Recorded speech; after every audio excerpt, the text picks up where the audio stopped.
শামসু, আরে হাবিব ভাই যে দাঁড়াই রইলেন কেন? বসেন হাবিব ভাই। আচ্ছা শামসু, বসতেছি। তা কি অবস্থা হাবিব ভাই? কুটি থেকে আসতেছেন, উপজেলার কাজ কি কমপ্লিট হয়েছে নাকি? হ শামসু, আর বইল না, কাজ একেবারে 100 হয়েছে। টেন্ডারটা তো আমি পায়ে গেছি শামসু। তোমার কথা মতো ইউনো আমারই টেন্ডারটা দিছে। আমার বিশ্বাস ছিল শামসু, তুমি বললে অবশ্যই টেন্ডারটা আমি পামো। শফিকের মুখে একেবারে জামা গোছা দেওয়া গেছে। দুরু হাবিব ভাই, আপনি কার সাথে যে কার তুলনা করেন? শফিক রেখে আমি কোনো সময় গোনায় ধরি নাকি? ওর চাইতে বড় বড় খেলোয়াড়ের সাথে খেলে আজকে আমি এই জায়গায় আইছি।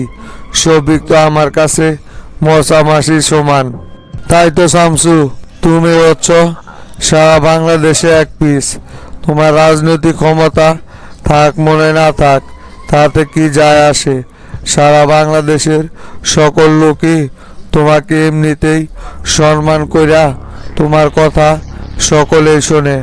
কারণ সবাই জানে যে তোমার ভিতরে কোনো দুই নাম্বারই নাই। সেই জন্যই তো সবাই তোমারে এরকমভাবে সম্মান করে। শফিক এমপি হওয়া সত্ত্বেও কোনো রকমের কোনো বেলই দিল না ইউনো। এই এমপি হওয়ার কোনো লাভ আছে যেখানে কথার কোনো মূল্যই দেয় না কেউ? ওর মতো এরকম ফোকাস্টিং এমপি হওয়ার চাইতে না হওয়াটাই অনেক বেটার। তবে শফিক কিন্তু এই ঘটনা নিয়ে ইউনোর সাথে ঝামেলা করতে পারে পরে। তুমি কিন্তু বিষয়টা দেখো। আরে হাবিব ভাই, বাদ দেন তো। শফিকের এখনো এত বড় কলিজা হয়ে আসে নাই যে ইউনোর সাথে গ্যাঞ্জাম বাঁধাবে। শফিক খুব ভালো করেই আমারে চিনে যে আমি শামসু কি করতে পারি।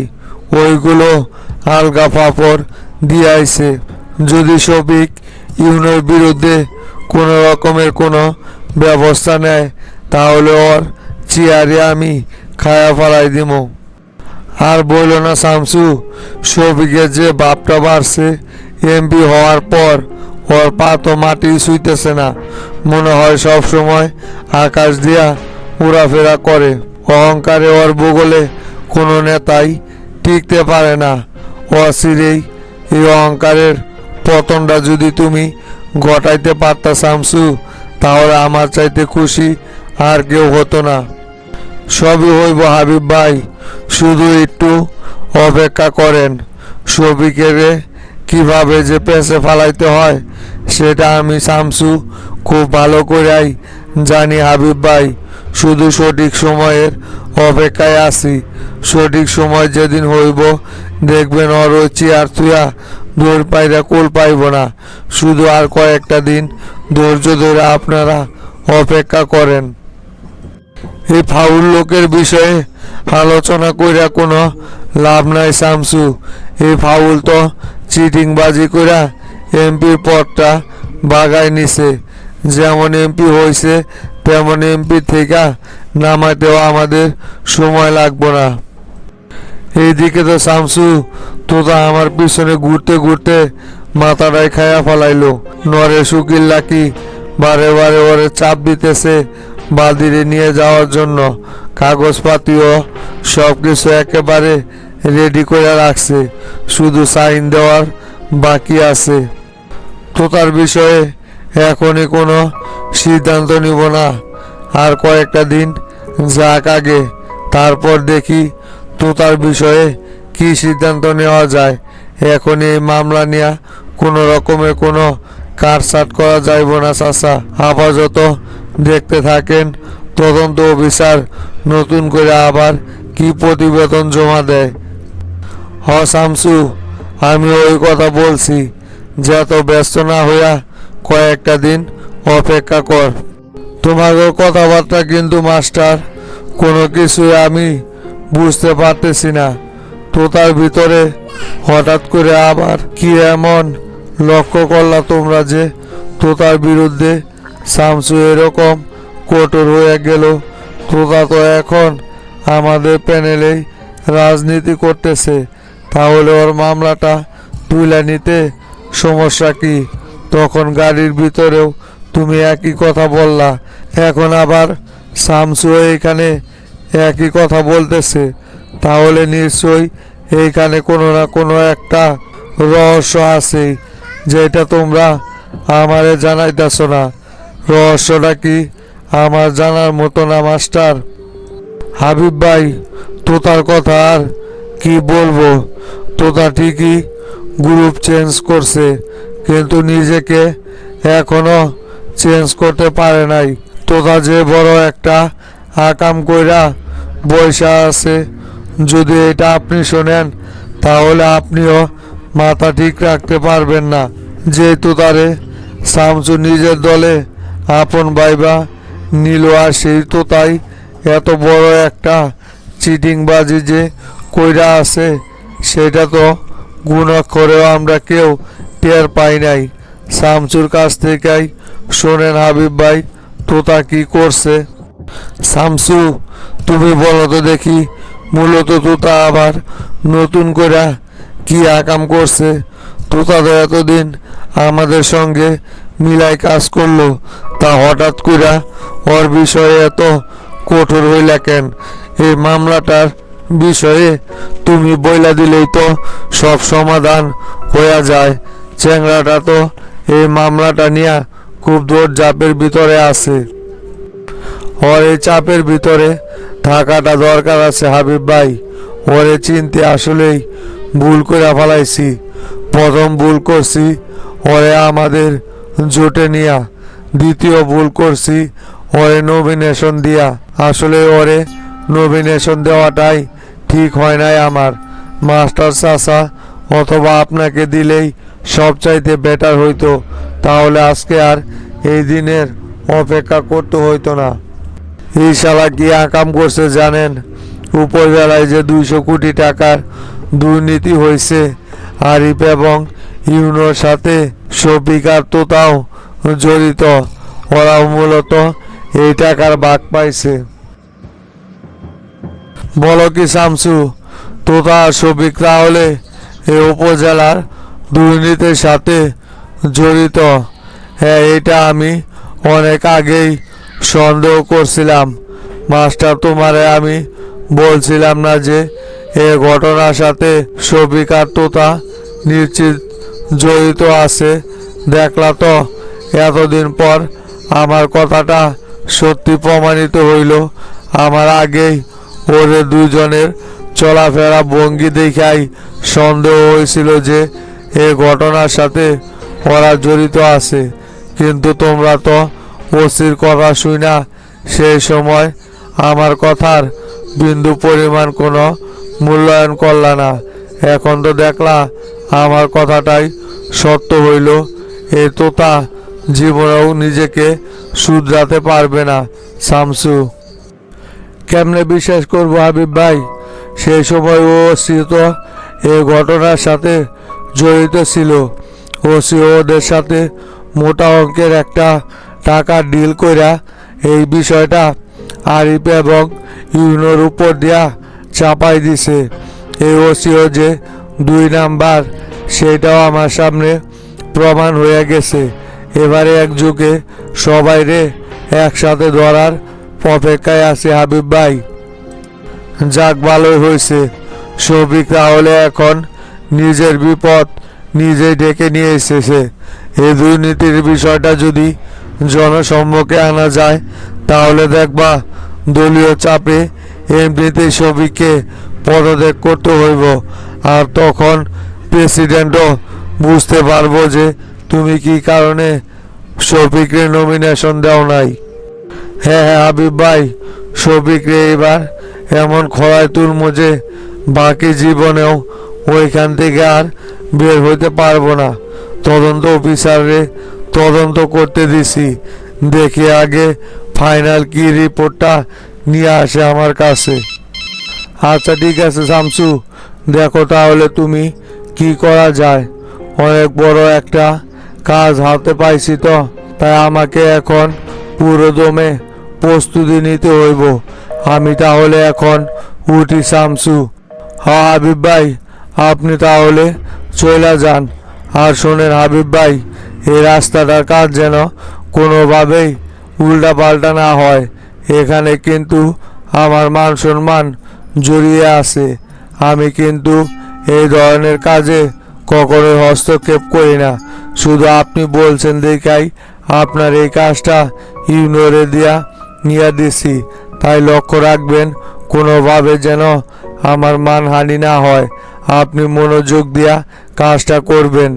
আশা করি আপনি যদি ভালোভাবে কাজটাও করেন তাহলে এখান থেকে ভালো পরিমাণের একটা রেভিনিউ জেনারেট করতে পারবেন।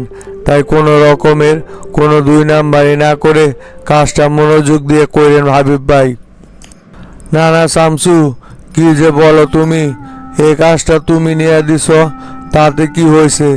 যদি আমি নিজেও কাজটা নিতাম তাহলে কখনো এখানে দুর্নীতি করতাম না, কারণ আমি এগুলো অনেক আগেই ছেড়ে দিয়েছি। সেটা তোমরাও জানো। এমন কোনো কাজ করব না যে যাতে দিন রাত 24 ঘন্টা জনগণের বকা শুনতে হয় আমাকে। দরকার পড়লে 1 টাকাও লাভ করব না, তবুও কোনো রকমের দুর্নীতি করব না। এই বিশ্বাস তুমি আমার উপর রাখতে পারো শামসু। আচ্ছা হাবিব ভাই, যান তাহলে আপনি, পরে আবার আপনার সাথে কথা হইবনি। কিন্তু তা ভাই, আজকে কি শামসু ভাইয়ের সাথে আলোচনা করছিলেন নাকি? আরে ডর বলিস না, কিসের আলোচনা? শামসু ভাইরে তো ইদানিং খুঁজে পাওয়া যায় না। পার্টি অফিসে মাস্টারের সাথে এই বিষয়ে আলোচনা করলাম। শামসু ভাই ওইখানে ছিল না। মাস্টার চাচা তো আশ্বস্ত করলো আমারে। দেখা যাক পরে কি হয়। আমিও তো ভাই কিছু বুঝতে পারতেছি না। শামসু ভাই মাস্টার চাচা, আপনার সাথে তো এমন করার কোনো কথাই আসে না। আপনি তো এতদিন যাবৎ ওনাদের কথা মতোই সব কিছু কইরা আসতেছেন। দলীয় পদ ছাইরা শামসু ভাইয়ের সাথে যোগ দিলেন। শামসু ভাই নিজে আপনারে এমপি বানানোর জন্য উঠে পড়ে লাগলো। আর সেই শামসু ভাই এখন হঠাৎ করে আপনার সাথে এরকম করতেছে কেন? কিছুই তো আমার মাথায়ও ঢুকতেছে না ভাই। আমার মনের ভিতরে কয়েকটা দিন ধরে খুবই খটকা লাগতেছে। মনে হয় বড় কোনো আকামের কথা শামসু ভাইয়ের কানে পয়সা গেছে। সেই জন্যই শামসু ভাই আমার সাথে এমন করতেছে। কিন্তু কি এমন ক্লিক লাগলো যে সেটাই তো বুঝতে পারতেছি না ডন। সেই জন্য তো দা ভাই আমি আপনাকে শফিক চাচার সাথে সম্পর্কটা ঠিক করে নিতে বলছিলাম। কখন যে কি ঘটে যায় সেটা তো বলা যায় না। দেখা গেল শামসু ভাই আপনার সাথে বেইমানি কইরা দল থেকে বের করে দিল, তখন আপনি কি করবেন? এইদিকে যদি শফিকের সাথেও আচরণ খারাপ ব্যবহার করে থাকেন তাহলে তো এইদিকেও কোনো জায়গা পাইবেন না। তাই যা করার ভেবে চিনতে তারপর করতে হইব। শুধু শামসু ভাইয়ের পিছনে পড়ে থাকলে হইব না, আমাদেরকেও আমাদের ব্যবস্থা করে নিতে হইব। শফিক চাচার সাথে দেখা করে দেখেন ওনার সাথে সম্পর্ক কিছুটা ঠিক করা যায় কিনা, তাহলে কিন্তু আমাদের জন্যই লাভজনক হইব। আমি তো চাইছিলাম শামসু বাইরে দিয়া এই মামলাটা উঠানোর পর শফিকের সাথে আলোচনায় বসতে। যদি এর ভিতরে শফিকের সাথে আলোচনায় বসি আর সেটা যদি মাস্টার বা শামসু ভাই কোনোভাবে জেনে যায় তাহলে মামলাটা আর কখনোই উঠাই দিবে না। সেই জন্যই তো আমি শফিকের সাথে দেখা করতেছি না। ভাবছিলাম মজনু হত্যার মামলাটা শামসু ভাইরে দিয়া উঠাই নিয়া চাপ মুক্ত হইলে তখন শফিক চাচার সাথে দেখা করব। তখন যদি শামসু ভাই যাইতো সব কিছু, তখন আর আমার কোনো কিছুই করতে পারতো না। একটা চাপের হাত থেকে বাইচা যাইতাম, কিন্তু এইদিকে তো এটা হইতেছে না।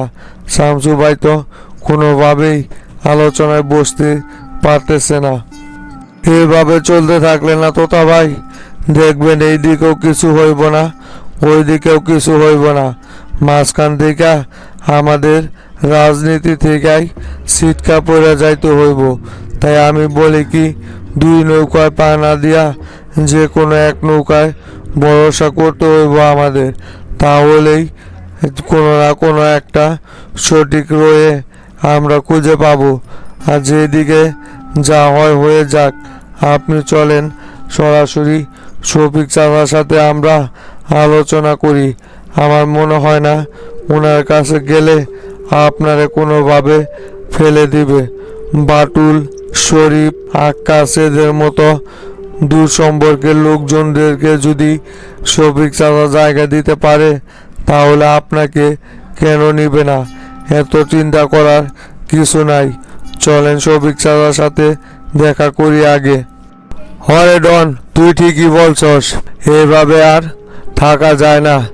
দেখি আগামীকালকে সময় আছে, এর ভিতরে যদি শামসু ভাই কোনো একটা বিহিত না করে দেয়, তাহলে শফিক চাচার সাথে আলোচনায় বসতে হইব। এরকম করে ওদের করুণা নিয়ে তো আর থাকা যায় না। বগুড়াতে কি আমার ম্যান্ডেট কম আছে নাকি? দুইবারের জেলা সেক্রেটারি আমি কেন বারবার ওদের পিছনে পড়ে থাকবো রে? দেখি কালকের দিন দেখা তারপরে শফিক চাচার সাথে বসতে হইব।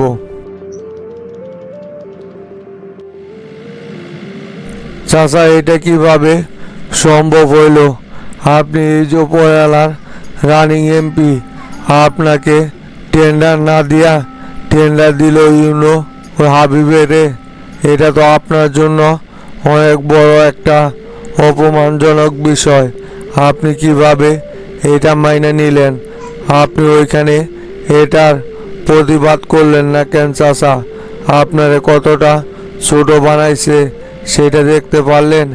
শামসু কিন্তু কৌশলে আপনারে শামসুর ক্ষমতা দেখিয়ে দিল। আর এই ইউনিও শামসুর কথা মতো কিভাবে হাবিবকে টেন্ডারটা দিল। বাটুল, সবই বুঝতে পারছি আমি। ওইখানে নামি দামি লোকজনেরা উপস্থিত ছিল তো, তাই ওইখানে খুব একটা গ্যাঞ্জাম করি নাই।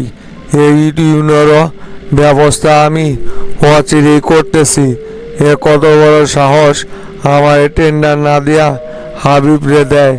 দেখি কিভাবে ইউনো এই উপজেলায় টিকতে পারে, সেটাও দেখা চাইয়া দিব আমি। শামসু ওরে কিভাবে এখান থেকে রক্ষা করে সেটা দেখার আছে। আর হাবিব টেন্ডার পাইছে, তাতে কি হয়েছে? আমার সাইন ছাড়া কোনোভাবেই বিল পাস হইব না। প্রয়োজনে আমি হাবিবের ঠিকাদারি লাইসেন্স বাদ করে দেব। তারপরেও হাবিবরে কোনোভাবে এই টেন্ডারের কাজটা করতে দেব না। দেখি না শামসু এবার কিভাবে আটকায় আমাকে। তাই তো চাচা, একটা কথা মনে রাখেন, আপনার বিরুদ্ধে যারাই আচরণ করবে তাদেরকে আপনি আপনার রাস্তা থেকে সরিয়ে দিবেন। শামসুর কথায় যারা উঠবোস করতেছে তাদের আর এই উপজেলায় কোনো রকমের কোনো প্রয়োজন নেই। শামসুর কাছে তারা গিয়ে আশ্রয় নিক। আপনার যে একটা ক্ষমতা আছে, এটা এবার শামসুকেও পাল্টা বুঝিয়ে দিতে হইব। ইউনোকে এই উপজেলা থেকে যেভাবে হোক সরিয়ে দেন। ভবিষ্যতেও ওই কিন্তু সবসময় আমাদের বিরুদ্ধেই অবস্থান নেবে, কখনোই আমাদের পক্ষে আর কোনো রায় যাইব না। শামসু যেটা বলবো সেটাই করব। এতএব এর এখানে রাখার কোনো প্রয়োজনই আমি মনে করতেছি না। যত তাড়াতাড়ি সম্ভব ওরে এখান থেকে সরান। তা তো অবশ্যই রে, এই ইউনিয়নে যতদিন পর্যন্ত এখান থেকে সরাইতে না পারতেছি ততদিন পর্যন্ত কোনো রকমের কোনো শান্তি আমি পাইমু না রে বাটুল। ইউনিয়নে তো সরামুই, লগে হাবিবেরও ঠিকাদারি এই লাইসেন্স বাতিল করে দিমু। দেখে আজকেই কথা বলতেছি আমি উপর মহলে, কিভাবে হাবিব শামসুর পিছনে থাইকা ব্যবসা কইরা যায় সেটা এবার দেখা দিমু। ইউনো আমার কাজটা আটকায় নাই তো, এটা আমাকে অপমান করা হয়েছে। তুই এখন তাড়াতাড়ি গাড়ি চালাতো। ওসি সাহেব ফোন দিছিল, আমার সাথে কি যেন ইমার্জেন্সি আলোচনা আছে, তাই বাসায় আসতে বলছি। এতক্ষণে হয়তোবা চলে আসতে পারে। এইদিকে আমার দেরি হয়ে গেল। তুই তাড়াতাড়ি গাড়িটাই না বাড়ি বলে যা তো দেখি।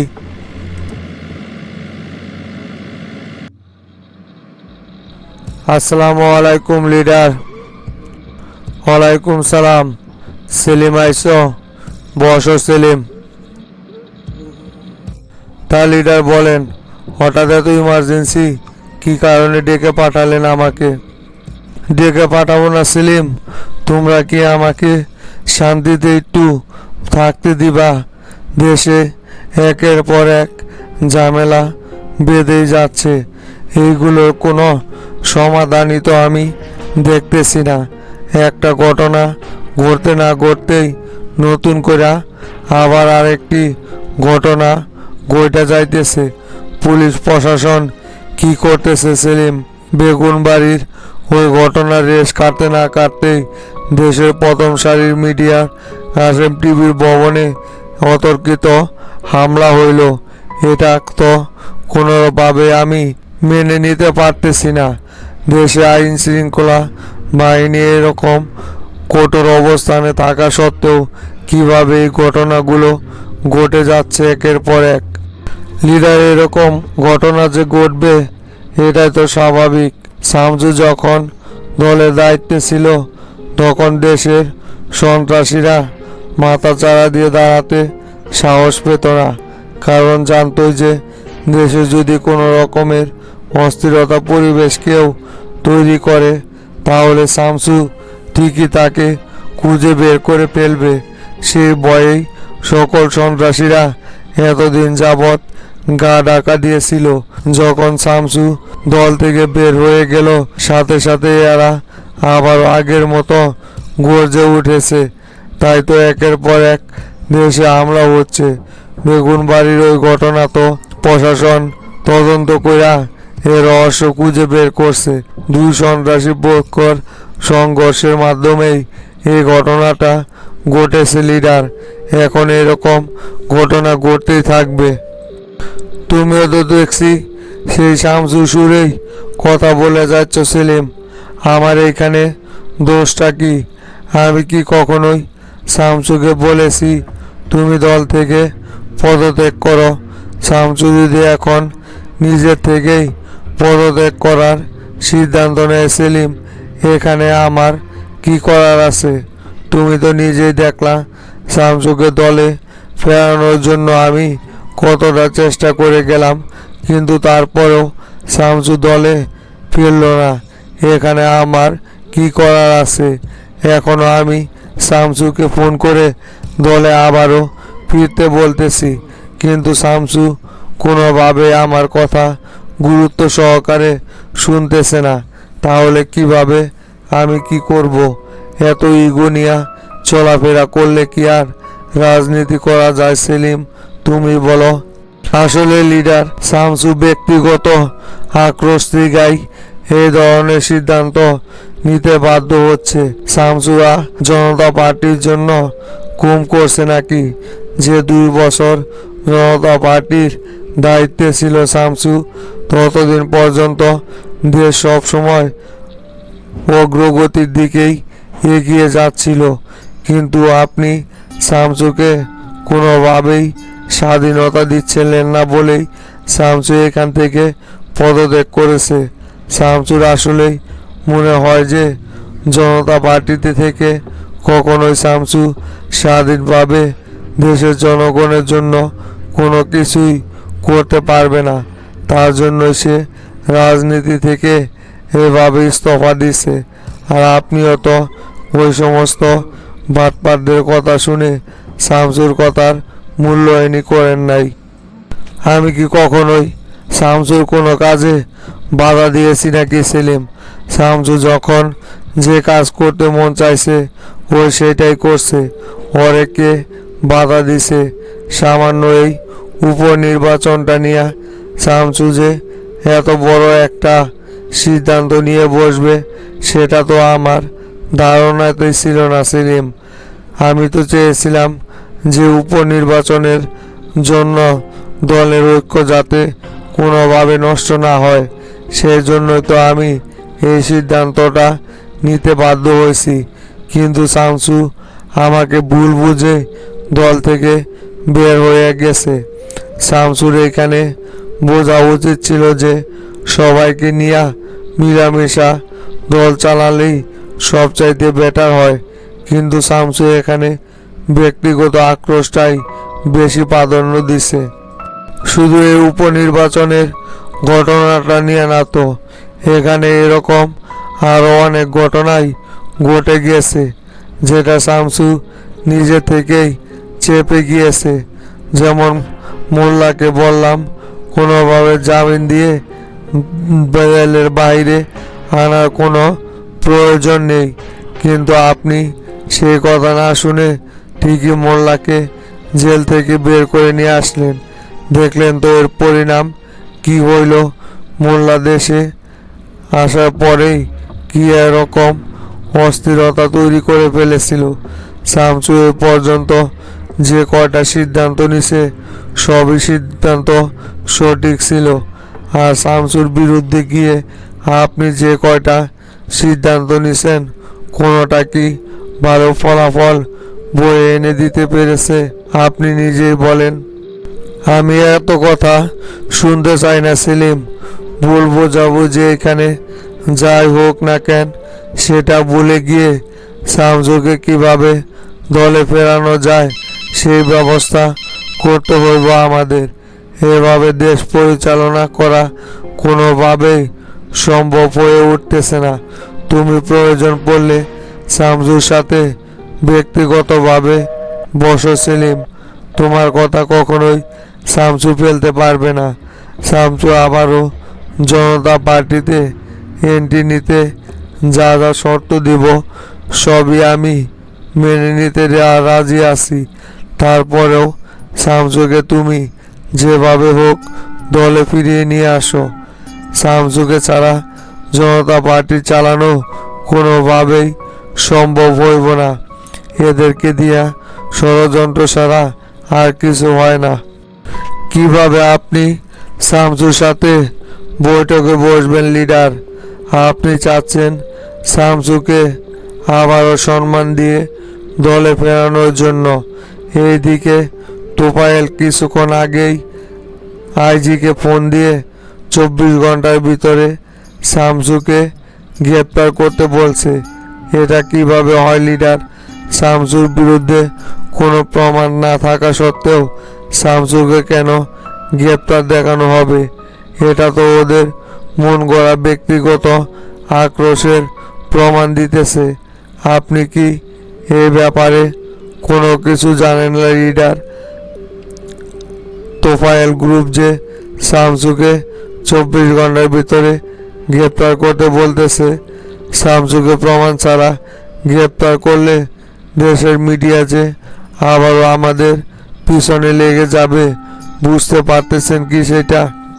বলো কি সেলিম, তোফায়েলের এত বড় সাহস কিভাবে হয়? আমি তো ওকে এই ধরনের কোনো কাজ করার জন্য অনুমতি দেই নাই। ওকে আমার উপর দিয়ে সিদ্ধান্ত নেওয়া শুরু করছে নাকি এখন সেলিম? এই তোফায়েলের জন্যই এত কিছু ঘটে যাচ্ছে। আমি বারবার নিষেধ করছি যে শামসুর বিরুদ্ধে প্রমাণ ছাড়া কখনোই কোনো পদক্ষেপ নেওয়া যাইব না। তারপরে ওরা কেন শামসুর বিরুদ্ধে গ্রেপ্তারি পরোয়ানা জারি করতে বলছে? আমি এখনই তোফায়েলের সাথে আলোচনা করতেছি। শামসুকে কোনোভাবে গ্রেপ্তার করা যাইব না। যেভাবে হোক শামসুকে আবারও দলে ফেরানোর একটা ব্যবস্থা করো সেলিম। তুমি নিজে ওর সাথে কথা বলো, আর আমি তোফায়েলের সাথে কথা বলতেছি। আচ্ছা লিডার, ঠিক আছে, আপনি তাহলে আগে শামসুর গ্রেপ্তারের বিষয়টা আটকান, না হলে কিন্তু আরও অনেক বড় ঝামেলা হয়ে যাইতে পারে। তাই যেভাবে হোক শামসু যেন কোনোভাবে পুলিশের হাতে গ্রেপ্তার না হয়, বিষয়টা আপনি নিজে দেখেন। শামসু তো এখন বগুড়াতে আছে, ঢাকাতে ঢুকলেই আমি শামসুর সাথে আপনার সহ আবারও বসবনি। দেখি শামসুর সাথে আলোচনা করে ওর দলে আবারও বেরানো যায় কিনা। আচ্ছা ঠিক আছে সেলিম, ওইটা নিয়ে তোমার টেনশন করা লাগবে না। শামসুরে কোনোভাবে গ্রেপ্তার করতে পারবে না, বিষয়টা আমি নিজে দেখতেছি। আচ্ছা ঠিক আছে লিডার, উঠলাম তাহলে। আর আপনি বিষয়টা গুরুত্ব সহকারে দেখেন। ওরা কিন্তু ব্যক্তিগত আক্রোশ থেকেই শামসুকে গ্রেপ্তার করার নির্দেশ দিছে। এখন আবার হাজি সিদ্দিক, মতিদুলু ওরাও অ্যাড হয়েছে। তাই ওরা সম্মিলিতভাবে এই সিদ্ধান্তটা নিছে লিডার।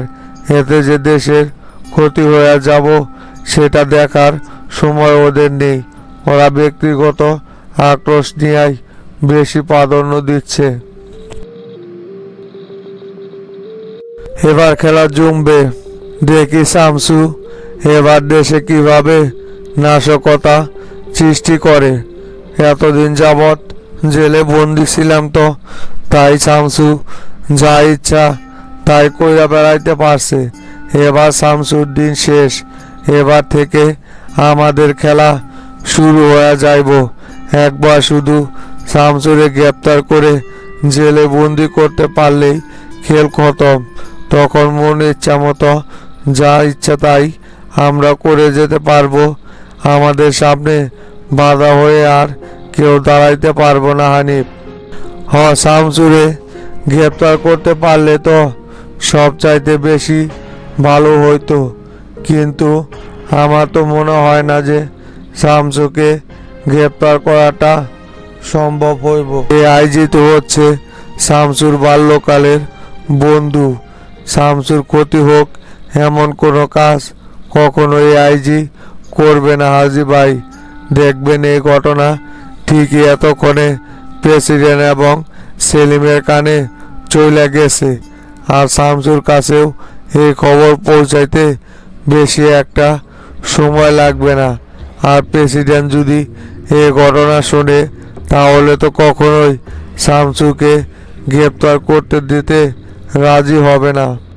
প্রেসিডেন্টের বিষয়টা আমি দেখব নিস, তুমি শুধু এআইজি রে দেখো। যদি এআইজি কোনোভাবে শামসুকে গ্রেপ্তার করতে না পারে তাহলে আইজিকে সরিয়ে এডিসি কামরুলকে আইজি চেয়ারে বসাইবা। আস্তে আস্তে করে শামসুর যত বিশ্বস্ত লোক জনতা পার্টিতে রয়ে গেছে এখনো, তাদের সবাইকে এক এক করে সরাইতে হইব। তাছাড়া শামসুকে ঘায়েল করা যাইব না। তাই তুমি আইজিকে কিভাবে এখান থেকে সরানো যায় সেই ব্যবস্থা করবা। আর প্রেসিডেন্টের বিষয়টা আমি দেখতেছি। তাহলে এক কাজ করি ভাই, আগামীকালকে যে সম্মেলনটা ডাকছি আমরা, সেইখানে আবারও আপনাদেরকে দলে ফেরানোর একটা প্রস্তাব তুলি। আপনাদেরকে দলীয় পদ ফিরিয়ে না দিলে তো আপনারা দলীয়ভাবে কোনো পদক্ষেপ নিতে পারবেন না। প্রেসিডেন্টকে যেভাবে হোক চাপে ফেলে আপনাদেরকে আবারও দলে এন্ট্রি নিয়ে দিতে হইব। তাছাড়া আমরা এই কয়জন মিলা কোনোভাবেই প্রেসিডেন্টকে চাপে ফেলে রাখতে পারতেছি না। উল্টো আরও প্রেসিডেন্টেরই জারি বারবার খেতে হচ্ছে। হ্যাঁ, তা তো অবশ্যই। যত তাড়াতাড়ি সম্ভব আমাদের দলীয় পদ ফিরে পেতে হইব। তাছাড়া প্রশাসনিকভাবে কোনো কাজই করা যাইব না। আমি সহ আমাদের মোল্লা গ্রুপের যে কয়জন সদস্য দলের বাইরে আছি তাদের সবাইকে আবারও দলে এন্ট্রি নিতে হইব। তখন দলীয়ভাবে প্রেসিডেন্টকে চাপের মুখে ফেলে আমরা আমাদের স্বার্থ হাসিল করে নিতে পারবো। আর শেষে প্রেসিডেন্টকে সরিয়ে আমরাও প্রেসিডেন্টের জায়গাটাও দখল করে নিব। মোল্লা ভাইরে বললাম এখানে আলোচনায় থাকার জন্য, তা উনি নাকি খুবই ব্যস্ত, সেই জন্য আসতে পারলো না। দেখি বিকেলে আবার এইটা নিয়ে বসতে হইব মোল্লা ভাই সহ। আচ্ছা ভাই, ঠিক আছে, তাহলে যেটা ভালো মনে হয় সেটাই করেন। আমি তাহলে এখন উঠলাম।